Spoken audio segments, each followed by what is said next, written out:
जय हिंद साथियों, मैं रविश प्रमाणिक आप लोगों को अपने चैनल ट्रिक की दुनिया में स्वागत करता हूं। आशा करता हूं कि आप लोग अच्छे होंगे, कुशल मंगल होंगे। तो दोस्तों, मैं आज का टॉपिक मेरा ये है कि जीव विज्ञान। आप लोग तो हेडिंग देख के समझ ही गए होंगे कि आज का टॉपिक क्या होने वाला है। तो आज का टॉपिक है जीव विज्ञान।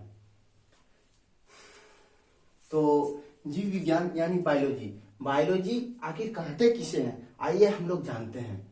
ठीक है, तो बायोलॉजी, जीव विज्ञान। जीव विज्ञान यह विज्ञान की वो शाखाएं हैं जिसके अंतर्गत जीवधारियों का अध्ययन किया जाता है, उसे जीव विज्ञान कहा जाता है।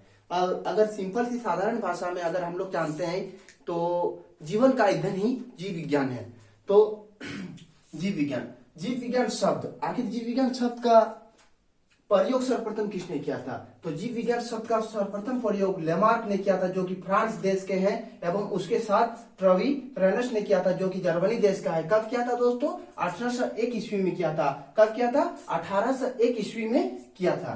तो दोस्तों, बहुतों का कहना है कि सर हम लोग कुछ पढ़ते हैं भूल जाते हैं, तो उसके लिए मेरा एक आप लोगों को कहना है कि आप लोग मेरे चैनल पे रहिए, मेरे वीडियो को देखिए। हम उसी चीज का वीडियो लाते हैं जो इम्पोर्टेंट रहता है और जो आप लोगों का बहुत ज्यादा लाभदायक हो, आप लोगों के काम में आता है। तो अगर दोस्तों, अगर मेरा वीडियो अगर आप लोगों को अच्छा लगे तो प्लीज मेरा चैनल को सब्सक्राइब कर लीजिएगा, और अच्छा लगे तो ही लाइक कीजिएगा। ठीक है, तो जानते हैं, आइए जीव विज्ञान की कुछ प्रमुख शाखाएं। ठीक है, तो एक तरफ मैंने शाखाएं लिखे हैं और एक तरफ मैंने अध्ययन को लिखा है। ठीक है, तो इसे याद कैसे करना है, आइए आपको उसका तरीका बताते हैं। माइकोलॉजी, देखिए ये माइकोलॉजी जो विज्ञान की एक शाखा है, जिसे हम लोग कवकों का अध्ययन कहते हैं। ठीक है, तो इस माइकोलॉजी को हम लोग याद कैसे रखें कि हम लोग को याद रहे। तो माइको से देखिए दोस्तों, एक माइक शब्द का उत्पन्न हो रहा है माइको से। ठीक है, तो इस माइक से जो है कि हम लोग माइक का इस्तेमाल कहाँ करते हैं? माइक का इस्तेमाल बोलने के लिए करते हैं। ठीक है, कब करते हैं माइक का इस्तेमाल? बोलने के लिए करते हैं। कब करते हैं? बोलने के लिए करते हैं। तो कब करते हैं? बोलने के लिए करते हैं। कवक, कब से आ गया हम लोग का कवक। माइक का इस्तेमाल यानी माइकोलॉजी कवक का अध्ययन है। तो आइए अगला देखते हैं। अगला क्या है? फाइकोलॉजी। फाइकोलॉजी क्या है और फाइकोलॉजी को कैसे याद रखें? तो आइए देखते हैं कि फाइकोलॉजी को कैसे याद रखें। ठीक है, तो फाइकोलॉजी का अध्ययन को हम लोग शैवालों का अध्ययन करते हैं, यानी फाइकोलॉजी को शैवालों का अध्ययन कहते हैं। तो शैवालों का अध्ययन, शैवालों से आप लोग को दोस्तों सवाल यानी क्वेश्चन, सवाल देखिए, सवाल शब्द उत्पन्न हो रहा है यहाँ से। ठीक है, तो अच्छे सवाल को हम लोग कहाँ पर रखते हैं? फाइलों में रखते हैं। अच्छे सवाल को कहाँ पर रखते हैं? फाइलों में रखते हैं। यहाँ यानी फाइकोलॉजी का अध्ययन, फाइकोलॉजी शैवालों का अध्ययन हो गया। फाइकोलॉजी किसका अध्ययन हो गया? शैवालों का अध्ययन हो गया। अब आते हैं अगला में चलते हैं। तो आगे अगला में हमारा सेरोलॉजी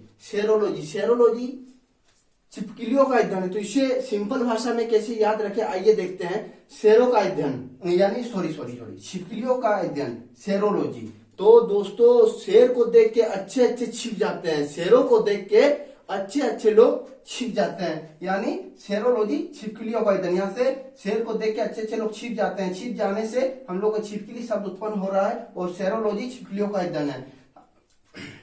आई होप आप लोगों को समझ में आ रहा है। अगला चलते हैं। अगला क्या है? सेरीकल्चर रेशम कीट पालन का अध्ययन है। तो इसे शॉर्टकट में याद कैसे रखें? देखिए, रेशम आखिर किस काम में आता है? रेशम कपड़े बनाने में काम में आता है। तो आप लोगों महिला लोगों को सुने होंगे बोलते हुए कि हमने रेशम की साड़ी खरीदे। किसकी साड़ी? रेशम की साड़ी। तो आप साड़ी शब्द का यहाँ से उत्पन्न हो रहा है, साड़ी शब्द, और आप लोग साड़ी से रेशम, जब भी आप लोग ये सेरीकल्चर पढ़िएगा, सेरीकल्चर, तो सेरीकल्चर से साड़ी शब्द आ रहा है और साड़ी शब्द रेशम से संबंधित है। तो आप लोग इसी तरह से सेरीकल्चर यानी रेशम की पालन का अध्ययन आप लोग इसी तरह से याद रख सकते हैं। अगला चलते हैं। अगला क्या है, चल देखते हैं। एपीकल्चर मधुमक्खी पालन का अध्ययन को हम लोग एपीकल्चर कहते हैं। तो एपीकल्चर को ट्रिक के माध्यम से कैसे याद रखें, तो आइए देखते हैं इसका ट्रिक क्या है। जब बच्चे लोगों को, डॉक्टर लोग कहते हैं कि बच्चे लोगों को शहद पिलाइए, और शहद से जो है कि शरीर स्वस्थ रहता है, मोटापा कम होता है। शहद बहुत लाभदायक चीज है, आप लोग भी पिया कीजिए, मेरा कहना है। ठीक है, तो इसमें मधुमक्खी और शहद कहाँ से मिलता है? मधुमक्खियों से मिलता है। ठीक है, और डॉक्टर बोलता है बच्चों को, तो बच्चों जब पीता नहीं है शहद तो मम्मी बोलता है, डांटता है, ए पी, ए जल्दी से पी। ठीक है, तो एपी से उत्पन्न हो रहा है ये ट्रिक, तो यही हमारा ट्रिक है एपी। एपी क्या पी? मधुमक्खी का शहद। ठीक है, तो एपी का, जब भी आप एपी देखिएगा आप लोग को मधुमक्खी का ईंधन का पालन, मधुमक्खियों का ईंधन के बारे में पता चलेगा। ठीक है, अगला चलते हैं, क्या है? अगला है एंथोलॉजी। एंथोलॉजी किसका ईंधन है? एंथोलॉजी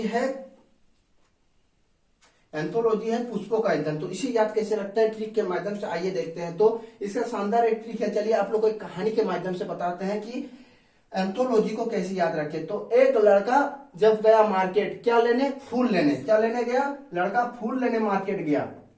एक लड़का फूल लेने मार्केट गया। ठीक है, एक लड़का फूल लेने मार्केट गया। एक लड़का फूल लेने जब मार्केट गया तो फूल दुकानदार उसे बोला कि ए थैला लाओ। क्या लाओ? एक थैला लाओ। ठीक है, एक थैला लाओ, जैसे हम आपको फूल भर के दे सकते हैं। तो इससे एंथो से आपको थैला, एक थैला का शब्द आपका उत्पन्न होगा, और उससे ही आप जैसे ही एंथो पढ़िएगा, आप लोगों को एंथोलॉजी जैसे ही पढ़िएगा आप लोगों को पुष्पों का ईंधन का बारे में पता चलेगा। ठीक है, तो एंथोलॉजी किसका ईंधन है? पुष्पों का ईंधन है। आइए जानते हैं कि पोमोलॉजी। पोमोलॉजी क्या है? पोमोलॉजी है फलों का ईंधन। तो इसे कैसे याद रखें, आइए देखते हैं। इसे याद रखने का सिंपल तरीका है पोमोलॉजी। पोमो से प्रमोशन शब्द का उत्पन्न हो रहा है। ठीक है, और प्रमोशन का आप क्या बोलते हैं हम लोग कि मेहनत करो, मेहनत का फल मीठा होता है। ठीक है, और फल से यहाँ से उत्पन्न आया आपका पोमोलॉजी से। इसीलिए अगर मेहनत कीजिएगा तो प्रमोशन होगा, और प्रमोशन से आपका फल मिलेगा। ठीक है, मेहनत का फल मीठा होता है, यानी पोमोलॉजी से आपका फलों का ईंधन आ गया। आता है अगला देखते हैं क्या आता है। अगला आता है डेंड्रोलॉजी। डेंड्रोलॉजी झाड़ियों का एवं वृक्षों का ईंधन है। ठीक है, तो इसे याद रखने का क्या ट्रिक है, मेरे माध्यम से आपको हम बताते हैं, ट्रिक के माध्यम से। आइए चलते हैं।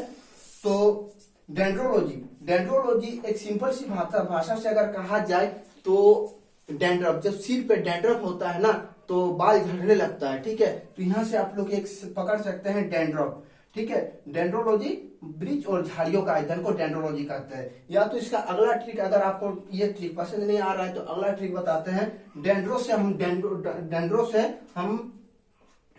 हम डंडा शब्द का उत्पन्न हो रहा है। यहाँ से डंडा शब्द ले सकते हैं, और डंडा हमें कहाँ से मिलते हैं? वृक्ष एवं झाड़ियों से डंडा मिलते हैं। तो दोस्तों आप लोग को इसे याद रखने में दिक्कत नहीं होगा। डेंड्रोलॉजी, वृक्ष एवं झाड़ियों का ईंधन को हम डेंड्रोलॉजी कहते हैं। अगला चलते हैं, अगला क्या है? सिल्वीकल्चर। सिल्वीकल्चर किसे कहते हैं? आइए देखते हैं। सिल्वीकल्चर काष्ठी पेड़ों का संवर्धन को सिल्वीकल्चर कहते हैं। ठीक है, ये बहुत महत्वपूर्ण शाखा है जीव विज्ञान की। तो इसे याद कैसे रखें? आजकल पेड़ पौधों का कमी हो रहा है क्योंकि उसका कटाई करके उससे सेल किया जा रहा है। ठीक है, तो आपको सिल्वी से सेल आप याद रख सकते हैं, सेल। तो वही आप यही ट्रिक हुआ कि पेड़ों को काटकर सेल किया जा रहा है, तो सेल से सिल्वीकल्चर आप याद रख सकते हैं। सिल्वीकल्चर पेड़ों का, काष्ठी पेड़ों का संवर्धन। अगला चलते हैं, अगला क्या है? अगला शाखा की ओर हम लोग चलते हैं। अगला आ गया मेरा पीसीकल्चर। पीसीकल्चर क्या है? मत्स्य पालन। मत्स्य पालन का ईंधन को हम पीसीकल्चर कहते हैं। तो पीसीकल्चर, आखिर इसे याद कैसे रखें? ठीक है, तो इसे याद रखने का सबसे आसान तरीका है मत्स्य, यानी मत्स्य शब्द आ रहा है कहां से? मत्स्य शब्द का हम लोग मतलब समझते हैं मछली। ठीक है, मत्स्य शब्द का मतलब होता है मछली। ठीक है, तो और मछली हम लोग कैसे खाते हैं? मछली को हम लोग पीस करके खाते हैं। ठीक है, क्या करके खाते हैं? पीस करके खाते हैं। तो वही से जब भी आपको मत्स्य देखिएगा आपका दिमाग में आएगा मत्स्य का मतलब होता है मछली, और मछली को हम लोग कैसे खाए जाते हैं? पीस करके खाते हैं हम लोग मछली को। तो इसीलिए मत्स्य पालन का ईंधन पीसीकल्चर। एंड अगला आ गया एंटोमोलॉजी। ठीक है, एंटोमोलॉजी को कैसे याद रखें देखते हैं। एंटोमोलॉजी होता है कीटों का अध्ययन। ठीक है, तो कीटों का अध्ययन एंटोमोलॉजी। तो एंटो से एंट शब्द का आपको उत्पन्न आ रहा है, और इसका मतलब होता है कि कीड़ा।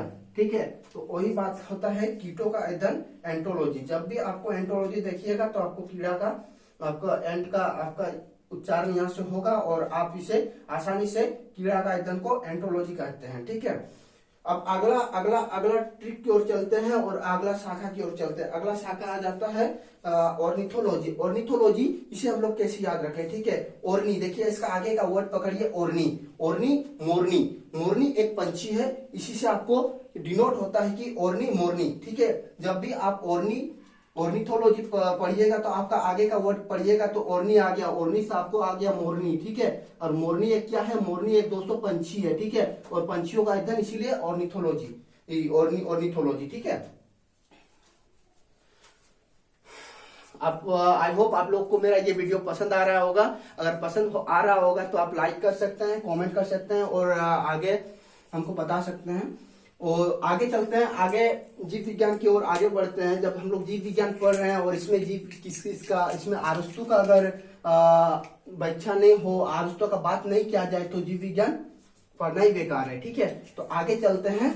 जीव विज्ञान हम लोग जानते हैं कि जीव विज्ञान का जनक किसे कहते हैं, ठीक है। तो इसके बारे में चलते हैं, ठीक है। जीव विज्ञान एक कर्मबद्ध ज्ञान के रूप में विकास प्रसिद्ध ग्रीक दार्शनिक अरस्तु के काल में 384 से 332 ईसा पूर्व में हुआ था, ठीक है। उन्होंने ही सर्वप्रथम पौधे एवं जंतुओं के जीवन के विभिन्न पक्षों में अपने विचार प्रकट किए थे, इसीलिए उन्हें जीव विज्ञान का जनक कहते हैं, ठीक है। क्या कहते हैं, जीव विज्ञान का जनक। इसे हम फादर ऑफ बायोलॉजी भी बोलते हैं। इन्हें ही जंतु विज्ञान का जनक भी इन्हें ही कहते हैं, ठीक है। और जंतु विज्ञान को भी हम फादर ऑफ जूलॉजी बोलते हैं, ठीक है। तो दोस्तों मेरा वीडियो आप लोगों को पसंद आया होगा तो मेरे चैनल को सब्सक्राइब कीजिएगा और लाइक कीजिएगा। आज यहीं तक, ठीक है। फिर मिलते हैं अगला दिन नेक्स्ट वीडियो के साथ, नेक्स्ट ट्रिक के साथ, ठीक है। जय हिंद दोस्तों।